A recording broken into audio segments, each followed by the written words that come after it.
జనసేన ఎప్పుడు ప్రజల పక్షాన నిలబడిందని మంత్రి నాదెండ్ల అన్నారు. ఆర్థికంగా నిలబడలేని వ్యక్తులు కూడా పార్టీ కోసం నిలబడ్డారని, పార్టీ నిర్మాణం అనేది చాలా కష్టమైన పని అని చెప్పారు. ఇది సామాన్యమైన ప్రస్థానం కాదని, కష్టమైన ప్రయాణం, అనేక అవమానాలు ఎదుర్కొంటున్నామని చెప్పారు. నాయకుడిని ఇబ్బంది పెట్టిన రోజులు మర్చిపోలేమని, తనతో పాటు నిలబడిన ప్రతి ఒక్కరిని పవన్ గౌరవించారని నాదెండ్ల వెల్లడించారు.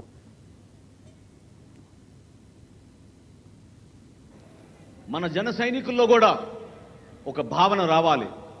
మార్పు కోరారు మీరు, ఆ మార్పుని మనం నిలబెట్టుకోవాలి. కూటమి ప్రభుత్వం అన్నాక మన అందరికీ కూడా కొన్ని ఇబ్బందులు కష్టాలు ఉంటాయి, కానీ బాధ్యత కూడా మనకి పెరిగింది. ఇతర పార్టీలకు ఉన్న బాధ్యత కన్నా మన నాయకుడికి, మన పార్టీకి, మన జన సైనికులకి, మన నాయకులకి ఎక్కువగా ఉంటుంది.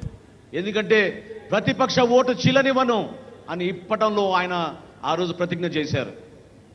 దానికి అనుగుణంగా మనం కష్టపడి పనిచేశాం. ఎవరు కూడా క్షేత్రస్థాయిలో దయచేసి మీరు చిన్న చిన్న విషయాల్లో గొడవపడి మన కూటమి ప్రభుత్వంలో Telugu Desam party, Janasena party, Bharatiya Janata party కలిసి మనం ముందుకెళ్ళాలి. మన రాష్ట్రాన్ని అంధకారంలో నెట్టారు గత 5 సంవత్సరాల్లో వైఎస్ఆర్సీపీ పాలకులు. ఇంత ఆర్థిక నష్టం ఎప్పుడూ జరగలేదు.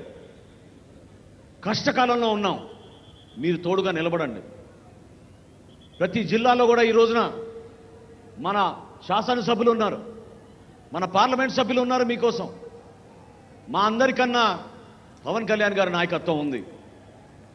ఒక్కసారి మీరు ఆలోచించుకోండి.